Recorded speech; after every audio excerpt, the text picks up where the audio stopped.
HTML, CSS এবং bootstrap কোর্সের আজকের এই ভিডিওতে আমরা বিএস কোডের সাথে পরিচিত হব, অর্থাৎ ভিজুয়াল স্টুডিও কোডের সাথে পরিচিত হব এবং আমরা একটা hello world HTML file create করব, যেটা আমরা আমাদের পিসিতে যদি রান করি অর্থাৎ ব্রাউজারে যদি ওপেন করি তাহলে আমাদেরকে হেলো ওয়ার্ল্ড এই লেখাটা শো করবে। তো আমরা যেহেতু আমাদের এই লার্নিংটা শুরু করতে যাচ্ছি, অর্থাৎ আমাদের ওয়েব ডেভেলপমেন্ট জার্নিটা শুরু করতে যাচ্ছি, সেই জন্য আমরা প্রথমেই একটা ফোল্ডার ক্রিয়েট করে নেব। আমাদের সমস্ত ফাইল আমরা সেই ফোল্ডারের আন্ডারে রাখবো। এই জন্য আমরা প্রথমে এখানে নিউ ফোল্ডার ক্রিয়েট করব এবং আমরা আমাদের ফোল্ডারটার নাম দেব হচ্ছে ওয়েব ডেভেলপমেন্ট উইথ রাকিবুল। এখন আমরা সমস্ত কাজ আমাদের এই ফোল্ডারটার ভিতরে করব, যাতে করে আমাদের সবগুলো কোড গোছানো থাকে। তো আমরা যদি এই কোডের ভিতরে আসি এবং আমাদের পিসিতে যদি ভিজুয়াল স্টুডিও কোড ইনস্টল করা থাকে, তাহলে আমরা এখান থেকে ভিজুয়াল স্টুডিও কোড লিখে সার্চ করলে অথবা বিএস কোড লিখলে আমাদের এখানে দেখাবে, আমরা এটা লঞ্চ করতে পারি। অথবা আমরা চাইলে এখান থেকে রাইট ক্লিক করে ওপেন উইথ কোড এটা সিলেক্ট করে আমাদের এই ফোল্ডারটা আমরা ভিজুয়াল স্টুডিও কোড দিয়ে ওপেন করতে পারি। তো ভিজুয়াল স্টুডিও কোড যদি ওপেন হয়, আমাদের এই ফোল্ডারটার মধ্যে যত ফাইল আছে সবগুলো সে শো করবে। বর্তমানে আমাদের ফোল্ডারে কোনো ফাইল নেই, তো আমরা দেখতে পাচ্ছি যে এইখানে আমাদের ওয়েব ডেভেলপমেন্ট উইথ রাকিবুল এই ফোল্ডারটা ওপেন হচ্ছে, কিন্তু এখানে কোনো ফাইলই শো করতেছে না, কারণ বর্তমানে আমাদের ফোল্ডারটা কিন্তু সম্পূর্ণ খালি। তো ভিজুয়াল স্টুডিও কোডের হচ্ছে বিভিন্ন ভিন্ন থিম রয়েছে, অর্থাৎ আমরা যে কালার দেখতে পাচ্ছি এখানে সেটা হচ্ছে ওর থিম। তো আমরা যদি চাই অনেকক্ষণ যাবত যখন আমরা ওয়েব ডেভেলপমেন্ট শিখবো অথবা কাজ করব, তখন সেই ক্ষেত্রে কিন্তু আমাদের এই ডার্ক থিমটা অর্থাৎ এই কালো কালারের থিমটা আমাদের চোখের জন্য উপকারী হতে পারে। আমরা অনেকেই ডার্ক থিমে কাজ করি, কিন্তু বর্তমানে আমি এই টিউটোরিয়ালের খাতিরে আমি এই থিমটা চেঞ্জ করে আমি লাইট থিম ইউজ করব, যাতে করে আমার কোডগুলো সহজেই তোমরা বুঝতে পারো। তো থিম চেঞ্জ করার জন্য আমি প্রথমে এখানে চলে যাব সেটিং এ, তারপরে হচ্ছে কালার থিম এখানে ক্লিক করব। তো এখান থেকে আমি লাইট ভিজুয়াল স্টুডিও ইউজ করব, যাতে করে আমার কোডগুলো সহজেই বোঝা যায়। এতে করে আমার থিমটা চেঞ্জ হয়ে গেল। আমি যদি আবার চাই যে আমার থিমটা ডার্ক করে ফেলতে, তাহলে আমি এখান থেকে সেটিং বাটনে ক্লিক করব আর এখান থেকে কালার থিম অর্থাৎ কালার থিমে ক্লিক করে আমি যে কোনো একটা ডার্ক থিম ইউজ করতে পারি, তাহলে আমার আগের মতো থিমটা হয়ে গেল।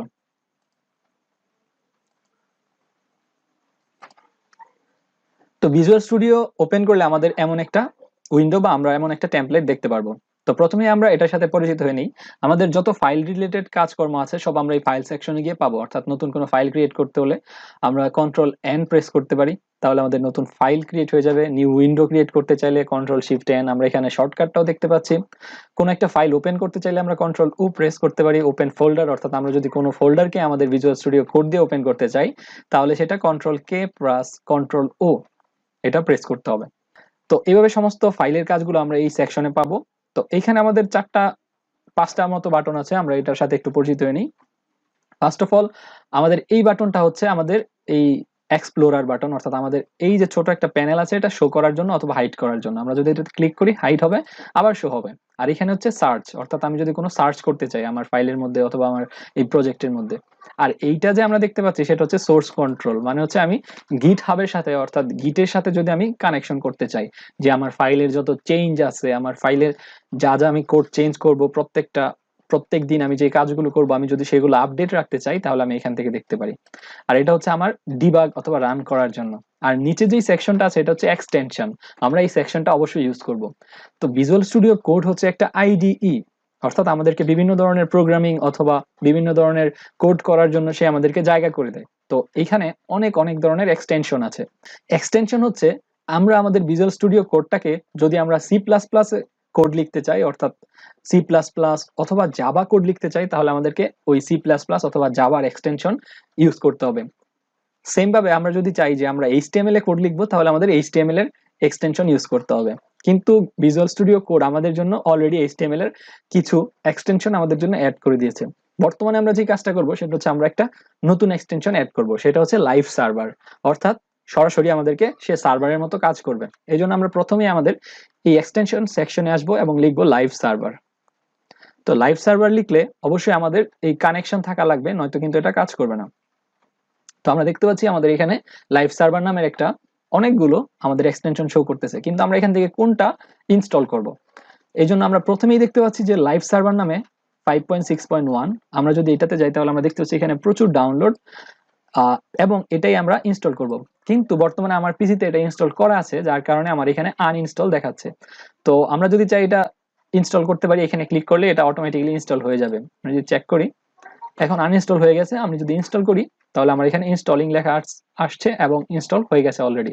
তো এইভাবে সহজেই আমরা লাইভ সার্ভার ইনস্টল করতে পারি। মনে রাখতে হবে, লাইভ সার্ভার ইনস্টল করার আগে কিন্তু আমাদের অবশ্যই নেট কানেকশন থাকতে হবে।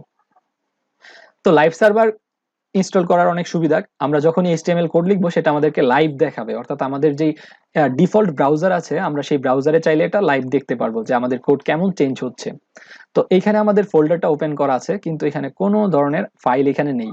তো ভিজুয়াল স্টুডিও কোড যেটা, সেটা কিন্তু আমাদের এইচটিএমএল এর একটা ইমেট যেই এক্সটেনশনটা আছে সে হচ্ছে বিল্ট ইন, এটা নিয়ে নেয়। তো ইমেট আমাদের অনেক ধরনের হেল্প করে এইচটিএমএল কোড দ্রুত লেখার জন্য।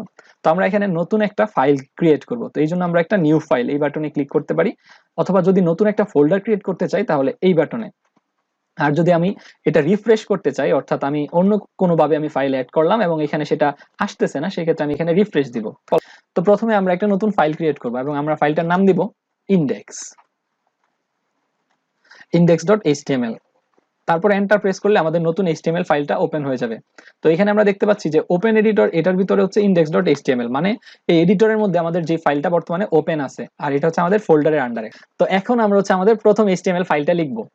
এই ফাইলটা যদি আমরা দেখতে চাই, আমরা আমাদের ফোল্ডারে চলে যাব যেখানে আমরা কাজ করতেছিলাম। এখানে আমরা অলরেডি দেখতে পাচ্ছি যে ওয়েব ডেভেলপমেন্ট উইথ রাকিব বলে এই ফোল্ডারটার ভিতরে কিন্তু একটা নতুন এইচটিএমএল ফাইল ক্রিয়েট করা হয়ে গেছে। তো আমরা এটা ক্লোজ করে দেব এবং এখানে এসে আমরা এইচটিএমএল লিখব, HTML। তো এখানে আমরা দেখতে পাচ্ছি যে ইমেট এভ্রিভিয়েশন, অর্থাৎ ইমেট একটা প্যাকেজের হেল্প কি আমরা নিতে চাই কিনা। আমরা কিন্তু কোনো অ্যাঙ্গুলার ব্রেকেট অথবা কোনো কিছুই দিব না, আমরা জাস্ট লিখব HTML। তো HTML লিখে যদি আমি এন্টার প্রেস করি তাহলে সে আমার HTML ট্যাগটাও এনে দিল, সাথে সাথে সে আমার ক্লোজ ট্যাগটাও এনে দিল। তো এটা হচ্ছে আমাদের ভিজুয়াল স্টুডিও কোডের একটা পাওয়ারফুল ফিচার। আমরা ইমেটের সাহায্যে অনেক দ্রুত কোড করতে পারি। তো সর্বপ্রথম আমরা যেহেতু আজকে হ্যালো ওয়ার্ল্ড এই কোডটা লিখবো, সেই জন্য আমরা এই এক্সক্লামেশন সাইনটা দিব। এক্সক্লামেশন সাইন দেওয়ার সাথে সাথে হচ্ছে এখানে আমাদেরকে দেখাচ্ছে ইমেট এভ্রিভিয়েশন। তো আমরা এন্টার প্রেস করব।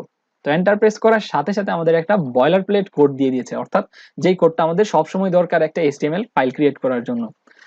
তো প্রথমত আমরা এখানে দেখতে পাচ্ছি যে আমাদের ডক টাইপ, অর্থাৎ আমাদের এই ডকুমেন্ট টাইপ সে বলে দিচ্ছে যে এইচটিএমএল। তারপর হচ্ছে এখানে ল্যাঙ্গুয়েজ ইউজ করা হচ্ছে ইংলিশ, এবং এখানে হেড সেকশন এবং বডি সেকশন দেওয়া আছে। তো যেহেতু আমরা আজকে প্রথম HTML দিয়ে হ্যালো ওয়ার্ল্ড লিখবো, এই জন্য আমরা কি করব, আমরা এই বিস্তারিত জানবো না, আমরা জাস্ট হ্যালো ওয়ার্ল্ডটা টাইপ করব এবং রান করব। তো প্রথমেতে আমরা এখানে লিখবো যে H1, অর্থাৎ আমরা চাই হেডার 1, অর্থাৎ সবচেয়ে বড় হেডারে লিখতে আমরা লিখবো হ্যালো ওয়ার্ল্ড। তো বর্তমানে এইসব ট্যাগ অথবা অন্য সব H1 বডি হেড এগুলো না বুঝলেও কোনো সমস্যা নেই, আমরা আস্তে আস্তে এগুলো সম্পর্কে পরিচিত হব। তো আমরা যদি সঠিকভাবে লাইভ সার্ভারটা ইনস্টল করে থাকি তাহলে এখানে আমাদেরকে দেখাবে যে গো লাইভ, অর্থাৎ লাইভ সার্ভারে আমরা গো লাইভ এখানে শো করবে। কিন্তু যদি কোনো কারণে শো না করে তাহলে আমরা একবার এটা ক্লোজ করে আবার এটা ওপেন করতে পারি, অর্থাৎ ভিজুয়াল স্টুডিও আমরা রিস্টার্ট করতে পারি। সেই ক্ষেত্রে আমাদের এখানে গো লাইভটা চলে আসবে। আমরা যদি গো লাইভে ক্লিক করি সেই ক্ষেত্রে আমাদের যে HTML ফাইলটা আছে, অর্থাৎ যে ফাইলের ক্ষেত্রে আমরা গো লাইভ দিয়েছি সেটা হচ্ছে চলে আসবে।